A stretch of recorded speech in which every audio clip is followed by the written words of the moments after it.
नमस्कार।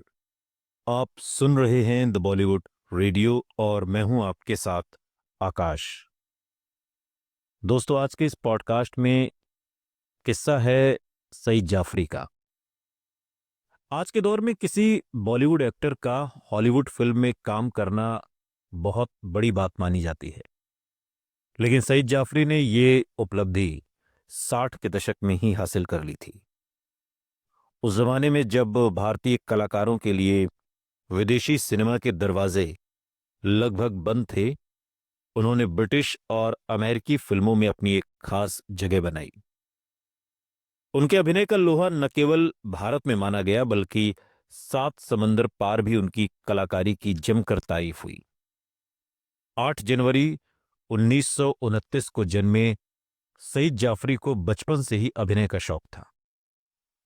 बड़े होने पर उन्होंने इसी शौक को अपना पेशा बना लिया और अपने करियर की शुरुआत उन्होंने ऑल इंडिया रेडियो से बतौर इंग्लिश अनाउंसर के तौर पर की।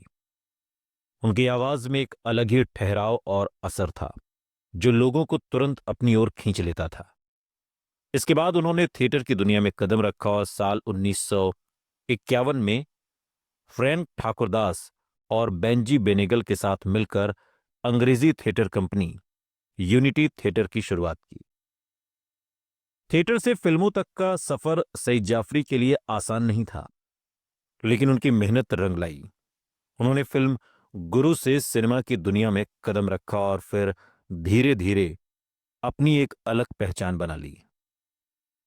उनका फिल्मी करियर लगभग 6 दशक लंबा रहा, जिसमें उन्होंने 150 से ज्यादा हिंदी फिल्मों में काम किया। और खास बात यह रही कि इनमें सिर्फ हिंदी फिल्में ही नहीं, बल्कि कुछ ब्रिटिश और अमेरिकन फिल्में भी शामिल थीं। हॉलीवुड में सईद जाफरी ने the Wilby conspiracy, the man who would be king, skins और ए पैसेज टू इंडिया जैसी फिल्मों में अपनी दमदार भूमिकाएं निभाई। रिचर्ड एटनबरो की फिल्म गांधी में भी उनका काम खूब सराहा गया। वो ब्रिटिश और कनाडाई फिल्म अवार्ड के लिए नॉमिनेट होने वाले पहले एशियाई कलाकार भी बनी। ये अपने आप में एक बड़ी उपलब्धि थी, लेकिन पर्दे पर उनकी कामयाबी के बावजूद सईद जाफरी साहब का निजी जीवन काफी उलझनों से भरा रहा। वो एक सफल अभिनेता जरूर थे, लेकिन एक पति और पिता के तौर पर खुद को असफल मानते रहे। उनकी पहली शादी मधुर से हुई थी, जो एक एक्ट्रेस और बाद में मशहूर लेखिका बनी। दोनों की मुलाकात थिएटर के दौरान हुई थी। साल 1958 में उन्होंने शादी कर ली।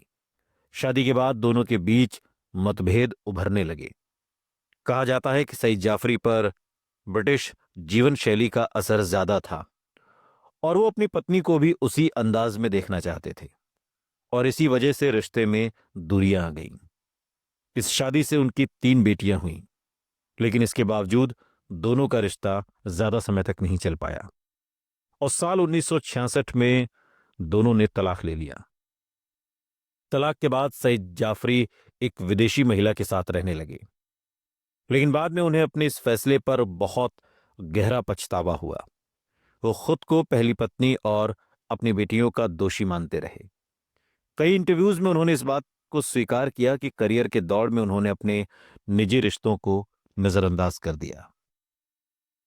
लेकिन जिंदगी इसी तरह से चलती है।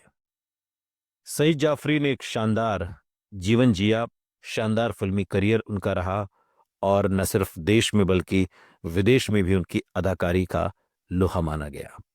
आज यानी 8 जनवरी को सईद जाफरी का दिन है। आज उनका जन्मदिन है। सुनते रहिए द बॉलीवुड रेडियो, सुनता है सारा इंडिया।